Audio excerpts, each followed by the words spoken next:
呢一個千瓦時啦，咁就係我哋呢個電池嘅容量啦。咁同我哋嗰個 kilowatt 同埋我哋安培有咩關係咧？就係、我哋可以咧計算到大約我哋充電嗰個時間係啦。嗱，如果咧正常一架而家大部分嘅電動車咧都係介乎於60至80度電啦，有啲比人大少少嘅車可能到90度電。其實個計算就係咁樣嘅，當個電池嘅容量係70度電嘅話，而我哋用7個 kilowatt 加上32A 嘅功率去充呢架車嘅話咧，理論上咧我哋1個鐘頭就會充到7度電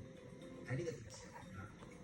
咁如果你70個 kilowatt 嘅話咧，即係話理論上咧我哋10個鐘頭咧就已經可以由0至100充滿嘅。不過嗱，呢個只係咧喺數字上面，我哋計算上面咧係咁樣計法，但係咧喺實際上面咧就應該並不會係10個鐘頭就充得滿嘅。點解咧？因為我哋喺我哋嗰個